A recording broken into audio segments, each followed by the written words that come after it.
previous food videos, we talked about how I would discuss chickens and how they are raised. Broilers, the birds that we used for our roasted chicken, chicken stock, and jambalaya, are essentially, even though they're birds, their lifestyle is more like that of a pig. They simply sit at a trough, so to speak. They eat, they poop, go to the bathroom, drink water, and that's it. They're not extremely active. Even free-range broilers, who are given a certain amount of space to move around, flap their wings, are still highly inactive. Over the years, consumers have selected birds with more breast tissue, and the market has responded by producing and genetically, I want to say enhancing. I don't believe it's genetic engineering so much as they've genetically selected birds with more and more breast tissue so that the birds can barely get up and walk around. It's not much of what we think of as a chicken. It's not what you'll see when you're out on a farm. I remember seeing a video with Alton Brown where he was making coq au vin, or chicken with wine, a very common country French dish. And he talked about using chicken thighs and chicken legs to be able to simulate the deeper, darker flavors of chicken and to get more of a protein buildup. Essentially, the dark meat is the part of the chicken that's used more. It's like a bodybuilder. It becomes more tough, more connective tissue. And the dark meat also tends to have a little bit more flavor. Well, broilers, on the whole, essentially live like a pig, like we discussed. It wasn't until I met a farmer friend of mine named Kevin that I was introduced to what he called a stewing hen, which means birds that are out in the open. They are allowed to run around, get all the exercise they want. I promptly bought some of his birds and tried roasting one in the oven, and it was like jerky.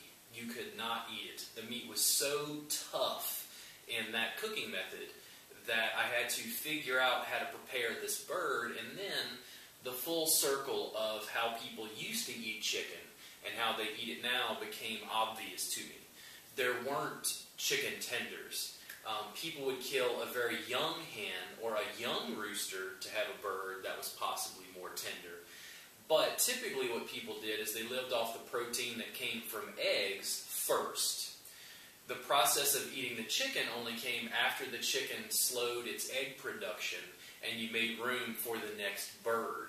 Because people couldn't shop at a supermarket, they were actually trying to make the most out of what they had. Chickens would eat scraps from the kitchen. They would eat whatever native flora and fauna was around, so anything from grass to bugs. And in addition, they didn't have to feed the animals corn, which is commonly what most animals are fed now. From cows, pigs, chicken, even fish in the aquaculture industry are fed corn at this point to fatten them. Part of the reason they're fed corn is because our government is actually subsidizing the production of corn. It's why people who produce real, free-range animals cannot compete with broilers that are raised in a mechanical farm, CAFO, centralized animal, I forget what it stands for. Anyway, so people like Joel Salatin are raising animals in a completely free-range environment and doing the best they can to honor those age-old traditions. Not only is the flavor of the meat itself taste more like chicken, more like pork, more like beef, but it presents more opportunities for different forms of cooking. The one thing I found about Kevin's chickens was that they were perfect to make soup and stock with because the flavor of the meat, the fat, was almost floral. It tasted like the grasses from the land he was raising his birds on, from the bugs that they were eating. So you had more flavor density, a more robust flavor. And the meat itself, even though it was tender, if you cooked it in water, the proteins would break down and make them soft enough in the same way that you cook a roast with a little bit of fluid. It makes the meat just fall apart. It would be perfect for gumbo, perfect for jambalaya. But it's not a broiler. It's a tough rooster that you got out of the yard because you've got 2 or 3 roosters and you didn't have need for more than one. That is essentially the difference. On CAFOs, on large industrial farms, chickens do not lead a very good life. It is my goal to be able to actually raise my income level so that I can support local farmers exclusively and cease eating the kinds of birds that we showed in our jambalaya. For me, there is a question of ethics and how these animals are treated and how these animals are raised, and in honoring the symbiosis that our species has played with the chicken.